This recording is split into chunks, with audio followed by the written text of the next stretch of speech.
Shake the sports off, Ian. Shake them off. Shake it off. Shake it off. The sports are done. Sports I wanna shake. Done with the sports. On with the force. Ian, this is your turn. My turn. You grab the podium, man. Grab the mic, as they say. All right, people.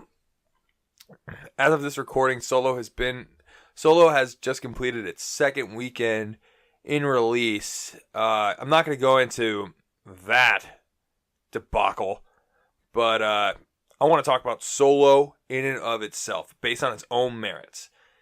And Aaron, you had a chance to see it this Sunday, and I'm really excited to hear what you thought. Quick initial takes. Had a blast watching this movie. As a hardcore Star Wars fan, this movie has some deep cuts. And this is all off the dome right now. I got like very high bolded list. I got like 5 things written down. I don't have granular I haven't notes. read a single bit of that. So, no, it's just right there in the show notes. It's just those 5 things. I don't know how to read, Ian. I don't know why you keep doing those. keep saying, hey, Aaron. I know less letters than LeBron does. Or I know. You mean JR? Yeah. Oh, yeah. God. Oh, yeah. I was going to make a comment during Mariners. I was like, 3 home runs? You mean more points than JR did? Anyway. So, Solo. Initial takeaways. Fun. Great. Fast-paced. Hit all the beats that I needed it to hit. All the complaints I heard about Solo. Prior to seeing Solo? Yeah, prior to seeing it. I didn't see it at all. I was like, are you seeing a different movie? There was comments about the first act being clunky. Didn't see that at all. I thought it worked perfect. Campia. Yes, he did. Mm-hmm. And I don't get that. I didn't see it either. I thought they perfectly set up Han. They perfectly set up Kira. His motivations were fine. And then they jump 3 years. And I was like, that makes total 3 years sense. Too. Yeah. I mean, it's like, and it was a perfect transition. To know between Corellia and he's like, when he was... Yeah, he's like, I'm going to go join the Empire. I'll be back soon. And then it says 3 years later, and he's in this fucking war. And he's been demoted multiple times from the Empire. Yeah, Just like Han Solo should be demoted. Exactly. He would be demoted. Otherwise, he's driving the Star Destroyer. Yeah, and so I thought that was perfect. There was a couple comments about how Tandy Newton's character... Thandie, excuse me. And the four-arm monkey, Rio... played by Jon Favreau. Yeah. And then that was Woody. Jon Favreau? Yeah. No way. Yeah, isn't that cool? Yeah, now you want to watch it again. Randy, my wife. Yeah. Never really seen a full Star Wars movie. Yeah. God bless her that she would. I'm like, babe, I need to see this fucking movie. Please. Yeah. I know we have movie pass. I'm like, wow. Yeah. She's like, okay. I'm like, you don't need to know Star Wars. You literally don't. Yep. It's Ocean's 11. Yep. In space. More or less. So what were you going to say about Randy? What was her thoughts? That she really loved him. Oh, Rio? Yeah, It was really sad when he died. Oh my God! Yeah, and it was. They set it up perfect. Yeah. No. Anyway. Yeah. So. That was her biggest takeaway was I didn't want a cute guy to die. Yeah. So actually, it's really funny that you say that because me being the hardcore Star Wars fan, really really liked it. There's so many things. There were so many things in that film that a lot of people won't pick up on that are for people like me. But on the flip side, Molly, my girlfriend, she walks out of that film and she said, that's my favorite Star Wars movie. And so that was really cool because I felt like you didn't need to be a huge nerd, but those Easter eggs were there for you to have a really fun time, feeling like, it was a movie made for you as a hardcore nerd, or you didn't feel confused if you were just, an average moviegoer. Which is what... A good self-contained story. You had to have a general idea of where Han's character went. You had to know a little bit about his mannerisms and the type of dude he's going to be. Mm-hmm. But other than that, not really anything else. And so the comment about the Tandy Newton and Woody Harrelson and Jon Favreau thing, there were some comments about how their character arcs... specifically for Woody, that his character arc wasn't complete. I disagree with that completely. I felt like he had a full arc. I felt like he was totally well utilized. They were a team. Mm-hmm. And I felt like he had plenty of camera time. He did stuff. He had great one-liners. He had that scene with Chewie playing chess. He had a couple one-on-ones with Han, and then how it all plays out at the end and he gets shot. I thought that worked great. people were complaining about the Thandie Newton thing, and here's the thing about that. Her death. So they thought that she was a wasted character because she's such a great actress. I disagree with all So here's the thing about this. So I know this is the Star Wars. Well, I thought it was a fine. I thought she died. No, I'm agreeing with you, and I didn't mean to interrupt. It's pretty much. So basically, here's the thing. Like the Star Wars, it's a side effect of the notoriety of Star Wars. You're going to get A-list actors or are going to take C-list roles in these movies because they want to be in Star Wars. You've heard me talk about Daniel Craig. Mm-hmm. Daniel Craig, would he do that for any other franchise? Play an extra? Yeah. Like... No. That's like Glenn Close playing the pirate that goes in the boo box in Hook. Yeah, exactly. I just want to be in the movie, Steven. Exactly. All right, I'll write you in a role, and we'll make it up, and you die. And so it's the same thing with Last Jedi. People complain about Captain Phasma. Like, what in the marketing? Like, that's an out of universe problem. If you are mad that Captain Phasma was underutilized, it's only because you saw her in the trailers. In the market, you thought she looked cool, and then Gwendolyn Christie from Game of Thrones was playing her. There's nothing in the movie that should suggest that she should have a bigger or smaller role than she does. Mm-hmm. So that's just a product of Star Wars. So no problem with how those characters were utilized. I think they did great. I think they set them up during that campfire scene. They set up Rio and Val. Those are the characters' names. Mm-hmm. There was a relationship between her and Woody Harrelson, and then he's like, I'm always gonna be single or whatever, and then he dies and makes that comment to Han, and then she, has an impactful death because of the relationship she has with Beckett. Mm-hmm. So no problems there. Well, can I say something real quick? Yeah. Please. You were saying that about Beckett. Yeah, and I think his character was built perfectly. His arc was perfect. Yeah, perfect. And I think the fact that Thandie Newton's character, what's her name, Val? Yeah, his character's name. That she died. And you saw a little bit of what we know of Han Solo in him after that, until he gets attached to Luke and Leia. Mm-hmm. But fuck it, fuck the world. Absolutely. I am a rogue. I'm here for myself. It's Chewie now. Well, he didn't know Chewie at the time, but that was Beckett. Yeah, right. Fuck it, I lost my love. Yep. Fuck all of you, and it's all about me. But then he has this affinity towards Han, and then because he sees himself in him, and then he ends up betraying Han. Yeah. But Han, in a way, what I loved is, you didn't read me well enough. What was the line? Is like, he says you say people are predictable. You're no exception. You're no exception. Yeah. Right when that happened, I was like, "Duh! Yeah, dude, go!" Yeah, and he respected that wholeheartedly. Yeah, and they basically like, fuck you, bro, hugs, dead. Yeah, like that's what I loved that. I love that. That's there was what happens. It was just no animosity. Business. I would have done the same thing too. Yep. Wild West. And with I'm brain farting right now. Fucking Han's fucking loving that movie. Go. Kira, duh. That, and I think that is where you see it happening for Han, Han Solo, and everything we've known about Han Solo was not the guy that is, I'm going back for her. Mm-hmm. Never. Well, he turned into Beckett after this and lived his whole life, and we met Beckett Solo, pretty much, right? Yeah. Until there was Leia. So 32-year-old Han, which is how old Han is in A New Hope.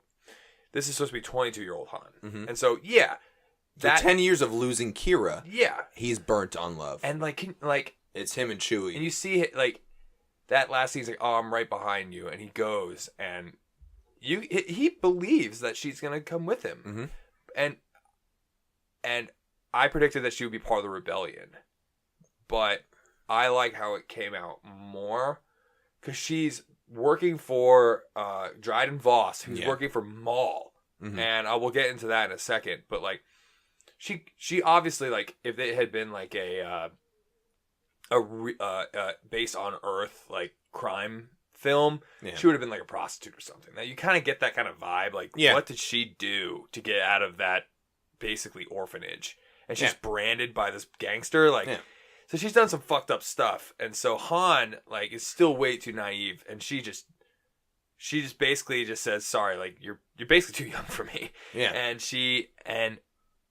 just breaks his heart. And so, to your point, yeah, like, with Beckett, and you can just see like you can see him learning from Beckett and growing into that, hokey religions and ancient weapons are no match for a great blaster at your side, kid. Yeah. Just kind of that's the Han that we're Until going his to kid see.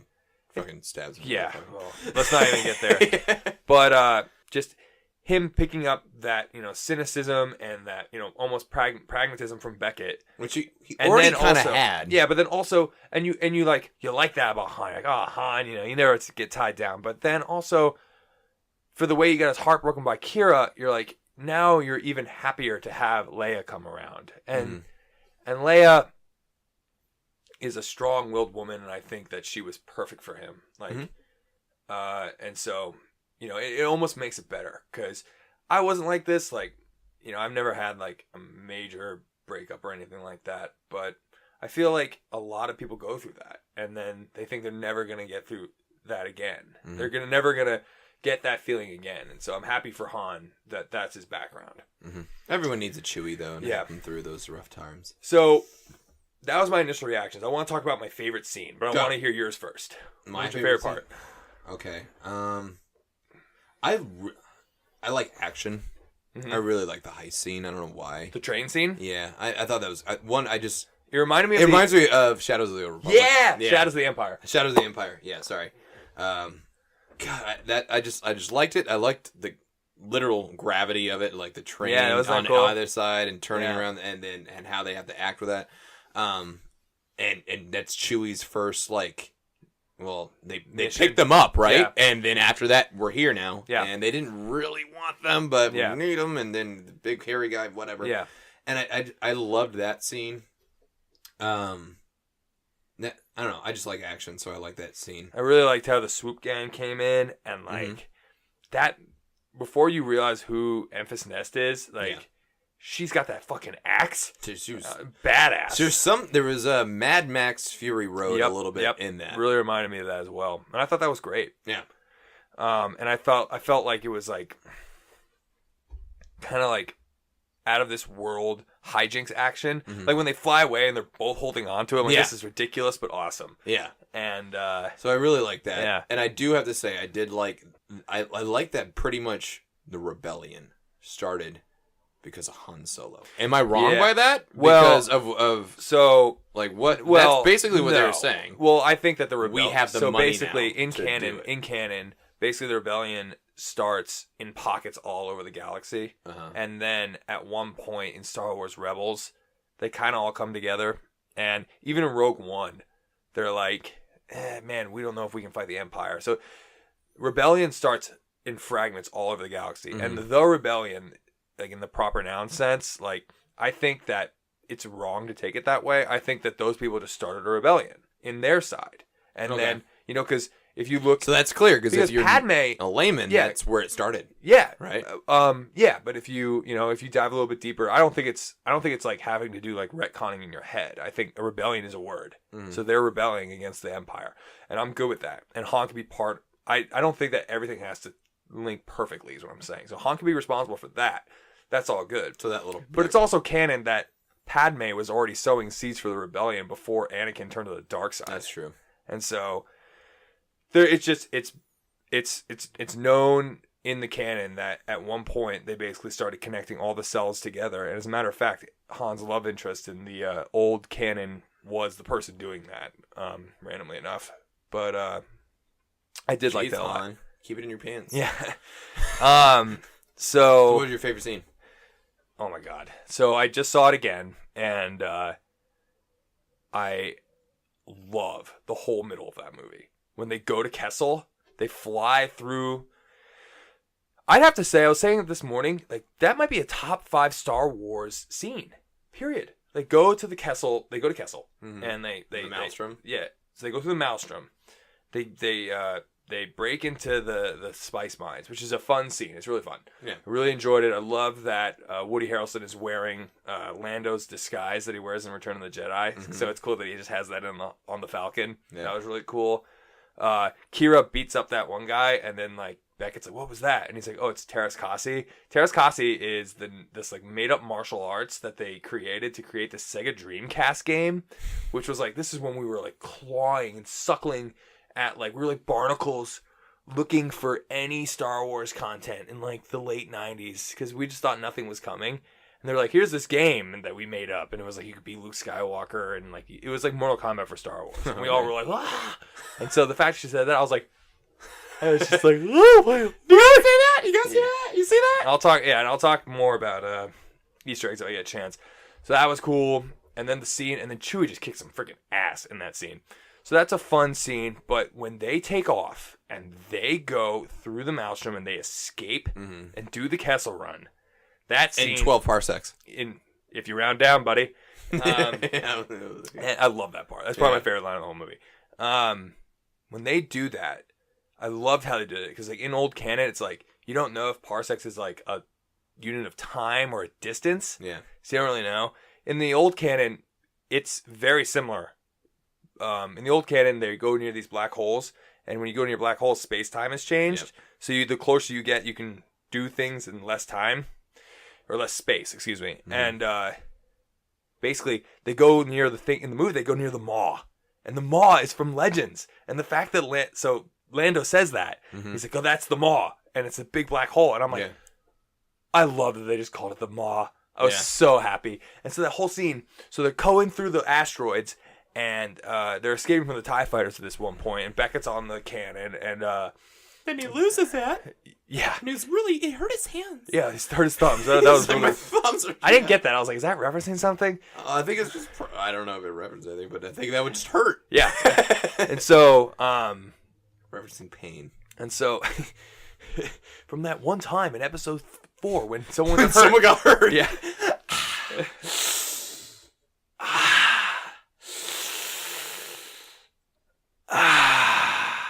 Family Guy.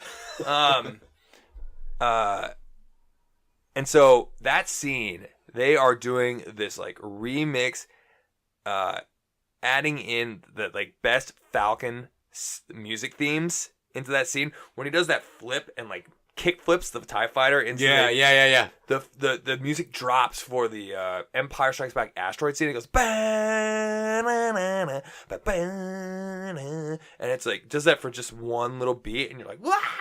And then they play, I think, the escape theme when they're escaping the Death Star in the episode 4, and they're shooting at the TIE fighters in the cannons.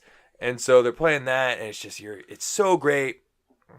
And then Chewie comes and takes over for Kira because he's like, do something with the shields. And Kira's like, yeah, she's just like, we should. Yeah, I liked that a lot. I thought it was pretty funny. And Chewie's just like, GTFO. How do you know that?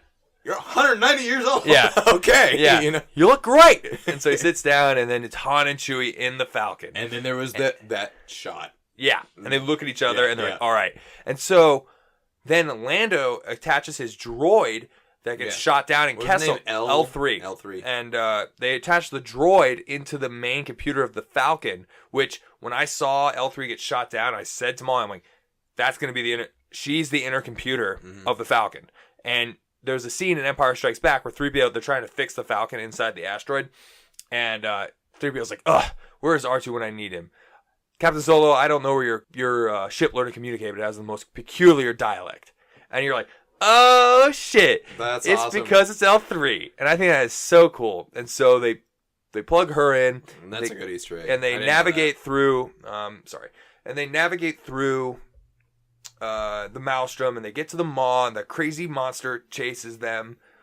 And then they blast out, and Han's like, punch it. And it's really cool. And it breaks down. You hear that, just like in Empire Strikes Back, where he's always trying to fly away, and the hyperdrive never works, and all of a sudden it works. Yeah. And they get out, and that was just such a fun scene. Like, I would say that is top 5 of all Star Wars. Yeah, I really, really liked it. Okay, so can I say one thing? Yeah. You mentioned music. Yeah, that was playing, and when this is scene 2 or scene 1, they're in Corellia. They're at the what do you call it? Starport? Spaceport. Spaceport. Yeah. When they're walking through, and the gates are open, and he hasn't gone through yet or whatever, and you see in the background the propaganda. And it's funny you mentioned that. Keep going. And it's very it's very Nazi-ish in terms of the banners and the style. Yeah. Right. But was that the Imperial March I was listening to? In a major key. Yeah. And it was so it's in universe.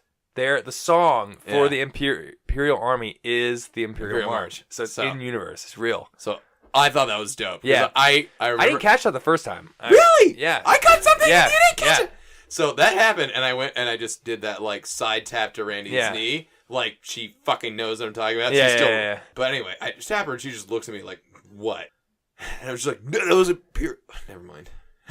And I was like, "I gotta remember this. I gotta remember this. I gotta remember this for this moment right now." And so cool. I knew that was Imperial March. I knew that was something. Obviously, I just wanted to know what your reaction was. No, I didn't even know. So I was like, "Are you kidding me?" And so I definitely watched it again. No, I thought that was pretty cool. Yeah. What was I gonna say? Fuck everybody. Go see this movie. Spend money. This is a fun fucking movie. Yeah, it's better than Infinity War. I don't. And I guess, do you have much more to say about the movie? I know you probably have a billion. Well, things to say, I want to cover. And right now, I think we should probably cancel Deadpool for this recording because we're. Yeah, I say cancel it. Yeah, well, not forever. Honestly, we'll talk man, about it. I don't really remember much of that movie. Not because I was drunk, but because I couldn't tell you one joke. I couldn't quote one. Yeah, no. It was fun, and I was like, ha ha ha ha, but I don't. Yeah. It was kind of forgetful. And plus, if we said, hey, we're about to talk about Deadpool, you'd be like, yeah, okay. Yeah, sorry. I honestly, I'm gonna go watch the finals now. I had fun, but it's not nearly as good as the first. No, not at all. The best part of the whole movie is the last scene where, in the middle of the credits, he goes and kills himself from X-Men Origins Wolverine. Good Deadpool review. Here, quick three things we can go through, and then we'll talk about predictions going forward, and then I know we have a couple hot takes. So, Alden Ehrenreich is Han Solo. Great job. Obviously, no one's ever going to be Harrison Ford, but I believed he was Han. I don't know. Shia LaBeouf could do it. Oh, God. Even though he didn't play Indy, he played his son, right? But no, I think Alden did good, and plus my name is in his last name, so... Yeah, there you go. There you go. Not spelled the same, but okay. It's phonetics, man. Okay, moving on, though.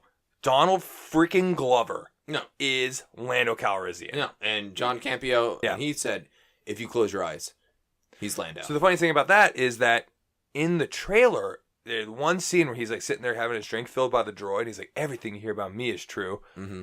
That's the least in character he is. It sounds like Donald Glover. But then when you meet him in the movie, when Han's turning the corner to the Sabacc game. Mm-hmm. Oh, by the way, both Sabacc scenes are awesome. Yeah. So what that reminded me is a little bit of Casino Royale. Reminded me a little bit of Casino Royale and Daniel Craig. So yeah. And so, with Mads Mikkelsen, and he turns the corner, he's like, how was I supposed to know? Blah, blah, blah, blah. And I was like, and you don't see him yet? I'm like, did they take Billy's voice? It sounded perfect. No, Donald Glover is an incredible he's so performer. Talented, amazing human being. Yeah, so. And we'll hang out with you as well. Yeah, you're invited. Jake, Jacob, Kanye, Donald, Kevin Gambino. Love, Kevin Durant, Kevin Hart. LeBron, not invited. Sorry, Ian. Yeah, no, Donald Glover was off the charts in this movie, and he wasn't even lead character. I don't know. I love. So there's always been this running weird, not like a meme in the sense of a meme that as we think of them now, but a meme is in the sense of a consistent idea. Uh-huh. There's been a meme in the Star Wars community, kind of like Han shot first, but it's like, why does Lando call him Han when everybody calls him Han? And he's like, I heard something. He's like, and he's sitting there playing with his knife or whatever. He's like, anything Han? And he's just like, it's Han, but that's fine. Yeah, I thought that was so funny. Yeah, and I don't think he said Lando's he didn't say Calrissian, right? I think he called him. He pronounced his name correctly. It was just Lando being a jerk. Lando. Yeah, he's like, this is my table. Yeah, and so and I also love that you can see that they work together and they needed each other, but they hate each other, but not in a fuck you kind of way. And then fucking Lando's, fuck all this shit. Yep. I'm gonna go sit in my quarters and wait for my fucking money. Yep. And then he probably you could just imagine him being like, you know what, fuck this. Yeah. and flies away. And that's exactly what happens. Yep. We have 30 armed guards that are coming out, and then, yep. And it's like, oh. Yeah. And you can see where it's just like, oh, we've done so much to help each other in certain shitty situations. We can never choke each other out. Yeah. But man, dude, let's play some fuck right now. Yeah, yeah. And so you can see that. You can see how that. So that scene at the end of the movie when he like is about to fight him, and then he brings him over a hug. That's exactly what Lando does to Han in Empire. So he's like, Chewie's like, blah blah blah blah blah. He's like, no, it'll be fine. No. Here's what happens. Wow, I can't quote it in the moment, but gassed. Leia's like, no one agreed. Oh, this is okay. I can't do this. So they come out the Falcon. 3PO goes, oh, no one to meet us. And then Leia goes, I don't know. I don't like this. And then Han goes, what would you like? And like he's all confident. And then he goes to Chewie and says, keep your eyes open. Then Lando walks out. He says, see, nothing to worry about. And he goes, hey. And then Lando goes, well, you slimy, two-time and no good swindler. You got a lot of guts coming here after what you pulled. Han goes like, what, me? He walks up to him and like basically throws up his fists, and then Han goes in defensive position, and then Han hugs him. So that's a famous scene, clearly, and because every scene from that movie is famous. And so Han, and that then Han, scene where Luke takes a shit is not very famous. Not a lot of people know it. He wiped with his good hand. For some reason, I wanted to. For some reason, I was trying to make a 24 joke where people would be like, would watch the show and then like would want to look for plot holes why Jack Bauer didn't poop. You hear about those? People would complain. It's been 5 years or 5 full days. Yeah, and he hasn't taken a shit. Everybody. Okay, right, so so that was really cool how they did that. But anyway, so Donald Glover did a great job. Really, really, really pleased. I don't think we need a Lando movie just because. No. God, there's so many other things you should be doing right now, guys. But I think, and I'm going to go with this, my predictions moving forward, I think that Donald Glover should by no means be done being Lando. Mm-hmm. He should be in the no Lando movie, character in other movies. Mm-hmm. Yes. Because when I see Lando in Empire Strikes Back, he reminds me of a guy in his like mid to late 40s who's had a crazy life. And he's never going to settle down, but he wants to because he's the administrator of Cloud City. Yeah. He's not like a smuggler or a bounty hunter. He's trying to settle down. You can see that. And so I think that man has had adventures. Like even in that movie, they say he's retired. Mm-hmm. So I'm curious to see what his adventures have been like. Yeah. So anything else you want to say about Donald? No. The child? Just badass. Yeah, was badass. Speaking of bad fucking ass. There was a Sith Lord. Kira's pretty hot. She is hot. She is hot. I would prefer, a threesome with Kira and Daenerys Targaryen. They're the same person. Jake, what do you think of that? Weird. Basically, it'd be Emilia Clarke with brunette and blonde hair. Yeah. Okay. I know you're bringing up. So there is a Sith Lord. There's a Sith Lord. His name is Maul. And one time Ewan McGregor cut him in half, and that must have been kind of confusing. If you don't read the books, don't read the books. BT Were dubs. you confused? I did see his legs. Yeah, those are robot legs. I know, because he got cut in half. Yeah. So tell me. I'll tell you, but tell me, what did you think when that happened? So who did you think it was? Like, you had to have a guess. No, I immediately saw the legs, and with the still hood up, I was like, that's Darth Maul. That's fucking nice Darth guess. Maul. Nice guess. I knew right away. I saw Phantom Menace. It was like the one VHS my dad had when I would visit my dad in Minnesota for like a month at a time. Yeah. And it's not... This isn't a shot at my dad and his VHSs.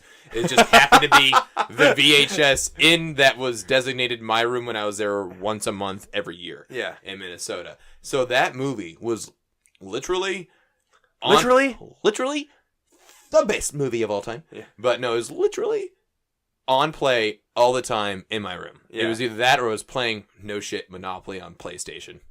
Wow. Yeah. Other than that, I was in the backyard like throwing a ball in the air and running and catching it. So it was 12, 11. Yeah. So I was like, I had that on, and I've seen more of Phantom Menace than I have all Star Wars combined, just because of time, right? Yeah. So That. Did you hear that? It plays. Oh yeah. I heard it. So I just knew that was Darth Maul because one, I love Darth Maul. That's my favorite lightsaber. Yep. Of all lightsabers, dual wielding on one hand. Yep. Or whatever you want to call it. But and plus he's just scary. Yep. Like Darth Vader's scary, but you don't see his face. Yeah. That was a face that scared me. Yep. Like that, it hints at Exorcist, the fucking Satan's face that snaps at you for a half a second in the whole movie, like nightmarish. Yeah. So at 11, I saw Exorcist when I was 10. Yeah. On accident. Interesting. So that maybe is why Darth Maul is such ingrained in me as a Star Wars. Funny fact about the Exorcist I learned today. We were talking about today. Weird. Yeah, very weird. We were looking at all-time box office, but then we looked at a list adjusted for inflation. Exorcist is like top 5 all time. No shit. You know what number 1 is? Gone with the Wind. You know what number 2 is? I forget. You know what number 3 is? Sound of Music. Number 4, original Star Wars. So that's good. So Star Wars is still there. Yeah. Gone with the Wind, Sound of Music. You guys... People back then sucked. Yeah, I know. Like, let's go sit 4 hours in a movie with an intermission. Yeah. And sing the entire fucking time. You want to see it again? Uh-huh. Because all we're going to do is just sit at home and listen to the radio, I guess. Hey, honey, you want to go see the movie? Hey, honey, let's go see that donkey they have going on over there. The singing sounds of music. Well, I hope those... No, the sounds of them music. Nazis get what's coming to them this time. You see? Anyway. Yeah, that's interesting. I didn't know that. But yeah, Darth Maul, I noticed him right away. It literally, you hear like clink, like he sets his feet. Yep. And I heard clink, clink. And then I was focusing. I'm like, what character is that? And then you just see a hint of red in the Darth Maul. That's Darth Maul. Yep. And then I had for a second because Solo is such like you can watch it in and of itself. Yep. What do you call that? Self-contained. Self-contained, right? You almost forget that there's other parts of canon, of the universe that are going to show up in this movie. It kind of reminded me, and I don't want Disney to emulate completely Marvel, but one of the things I do like about Marvel is like they'll have self-contained good stories with a beginning, middle, and end, and anyone can go in and have a good time, but then they'll be like, but this guy. It's kind of like Deadpool did that. Yeah, Deadpool did. Yeah. And most of their Marvel movies do, unless it's like every character's in it. Yeah, maybe. well, I mean, Dark Knight never did anything like that because it doesn't need to. That's DC, though. Right. Superhero. They threw in Superman, and then what else? There was a Superman in Dark Knight. There's Superman was Batman. There was the one reference to Robin at the end of Dark Knight Rises. There's a movie called Superman vs. Batman. It's Batman vs. Superman, but yes. That's not what I meant. I meant... Okay, thanks for correcting me. Okay, anyway, all right. Mariners versus the Tampa Bay Rays. No, they didn't. They never happened. The Rays played the Mariners. Okay. So, anyway, yeah, I knew it was him. And... A football challenge had been had. The 42nd time. Go, my favorite sports team. Go. Yeah. So, yeah, I knew it was him right away. But I want to hear, tell me what you know about the Darth Maul character now. I expect it's next to nothing in terms of what he's been up to since he was cut in half. Next to nothing. Okay. So, like nothing's this right is this does not fall into the things I was going to have you look into for Star Wars onboarding. Wait, are we onboarding right now? No. Okay. But I'll tell you a little bit about Maul's background. I'm nervous about it. In the Clone Wars show that aired from 2008 to like 2013, or there's 6 seasons of this show. It's all on Netflix. Computer generated. It's a kids show, but it's a really fun show. I really like it. Darth Maul comes back, and so Darth Maul is. So Clone Wars is canon. Yeah. Okay. Oh yeah. So Clone Wars is canon, and he does not come back in Legends actually, and so. He's as a Brak. That's his species. You can be them in like KOTOR and stuff. And basically, he has a brother that they share this. These Zabrak on this planet Dathomir, and they share this planet with these things called the Night Sisters, which are dark side using people. They find him cut in half, like using the Force to barely stay alive. Like he looks like a giant ant. He's like using metal to be his bottom appendages. He gets rescued by his brother, brought back to Dathomir, and then they revive him using the dark side, and they give him better legs. And so basically, without getting too far into it, he becomes a player in the Clone Wars, but not on the side of the Separatists. He has his own side with Savage. That's his brother's name. So like they're like ISIS. Sure. Or like, no, it's not really a third party, but they're a criminal element. And so they actually take over Mandalore at one point, which is the Mandalorian planet. Kills Obi-Wan's girlfriend. I'm not going to explain that. And starts this... Meteron OK Cupid? Yes. Okay. Hello there, Cupid. You'll get that. That's a Obi-Wan quote. Anyway. Could you just point at the microphone and say you'll get that?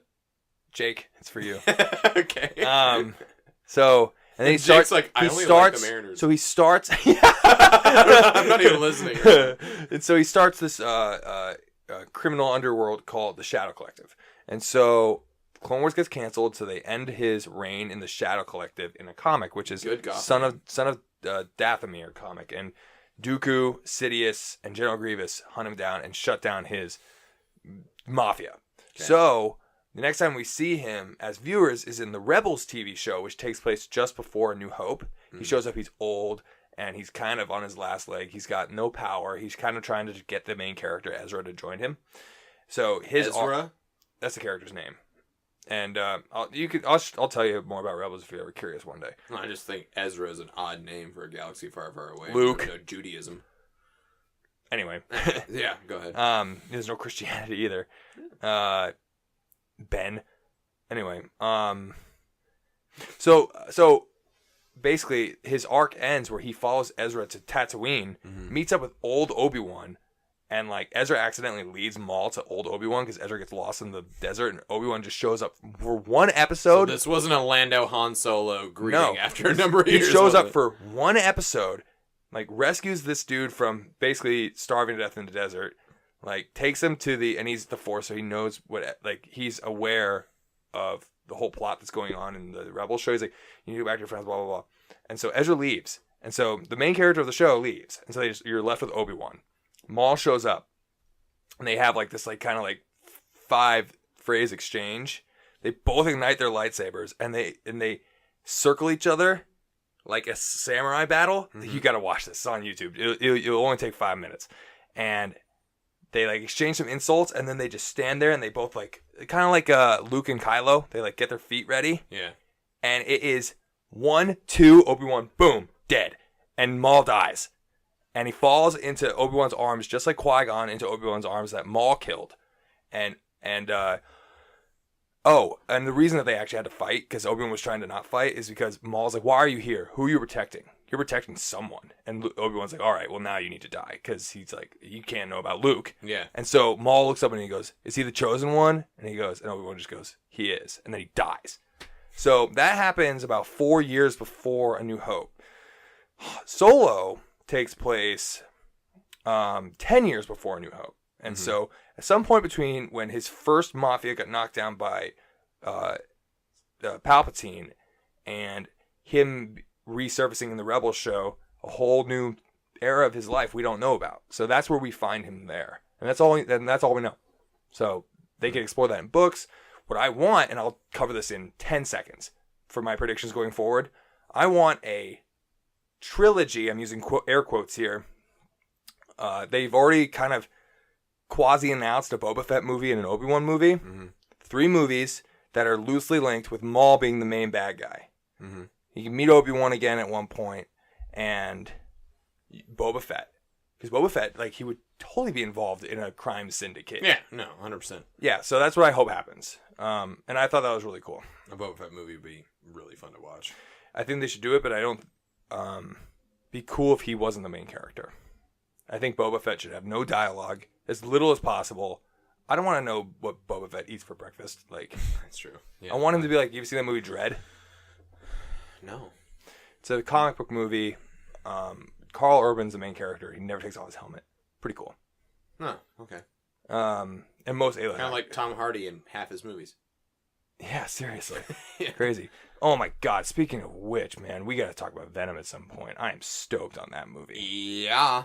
Holy crap, it looks good. That looks fun. Holy crap. Looks all right.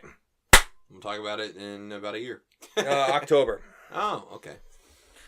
Well, Ian, I thank you for your time. Thank you for having me over in your annex. This has been TBD Podcast. Find us on our own YouTube channel. Yep. That you can get through our YouTube website. Yes, that too. More directly. But also if you go to Twitter at the TBD Pod. The real TBD Pod. I haven't tweeted. Let's look it up our own Twitter. No, it's at the real TBD Pod. And our link to our YouTube channel's on there. We also will publish on Android devices via our SoundCloud, RSS feeds, all of that shit. But iTunes, special people, if you like dem apples, you'll find us on iTunes as well. We are looking to grow. We're going to keep talking regardless if it's just us and Jake. And poopity scoop. Scoopity boop. Bye-bye. T. Hi. Determined. Yeah.